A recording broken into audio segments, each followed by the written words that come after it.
안녕하십니까. 경찰, 검찰, 소환 출신 법무사 이승재입니다. 오늘은 경찰 불송치 결정 또는 검사 불기소 결정 시에 무고죄 고소가 가능한지 그 여부에 대해서 간략하게 설명드리도록 하겠습니다. 자, 무고죄가 성립되려면 타인에게 형사처분 또는 징계처분을 받게 할 목적으로 경찰청 등 공공기관 또는 공무원에게 허위 사실을 신고하는 경우입니다. 무고죄는 10년 이하의 징역 또는 1,500만 원 이하의 벌금형에 처하게 됩니다.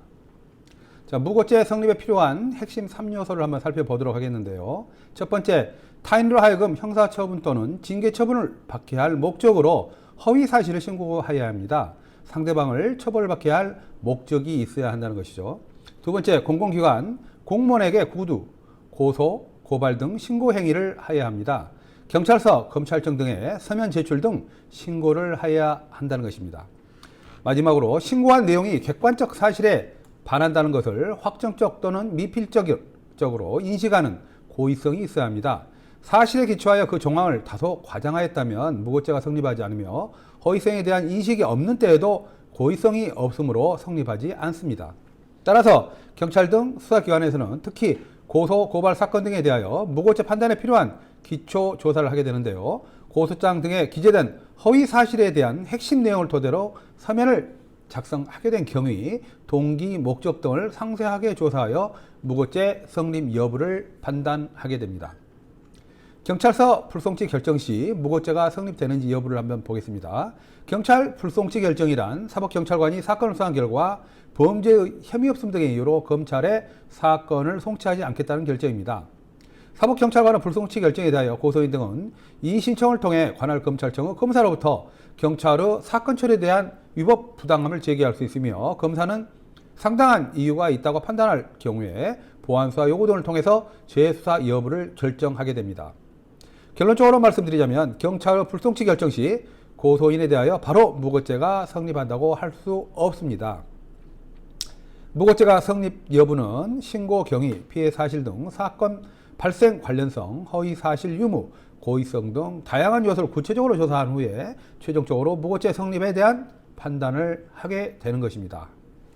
다음은 검사 불기소 결정 시 무고죄 성립 여부를 살펴보겠습니다. 검사의 불기소 결정이란 쉽게 말하자면 검사가 사건을 법원에 기소하지 않겠다는 결정으로 혐의 없음, 기소유예 등의 처분입니다. 검사 불기소 결정에 대하여 고소인 등은 고등검찰청의 검찰 항고를 통해서 검사 처분의 적정성 등에 대한 판단을 요구할 수 있습니다.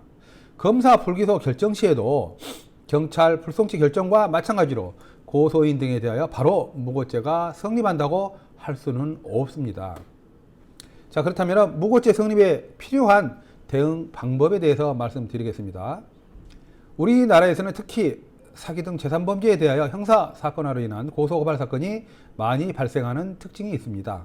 결국 채권, 채무관계 등으로 다툼의 과정에서 감정으로 허위 사실을 수사기관에 고소하는 경우가 많습니다. 따라서 피고소인 입장에서 허위 사실로 인한 고소를 당하여 경찰에서 억울한 조사를 받는 등 피해를 입었다고 판단할 시에는 경찰, 검찰 출신 법무사 등 법률 전문가와 사전 상담을 통해서 경찰 불송치 결정서에 기재된 불송치 이유와 검사의 불기소 결정서에 기재된 불기소 결정 이유를 면밀하고 구체적으로 검토한 후에 고소 사실에 대한 허위성 여부, 고소 경위, 목적, 이유를 분석하여 이에 적절하게 대응하는 것이 현명한 방법이라고 할 것입니다. 법무사는 서민을 위한 법률 전문가입니다. 감사합니다.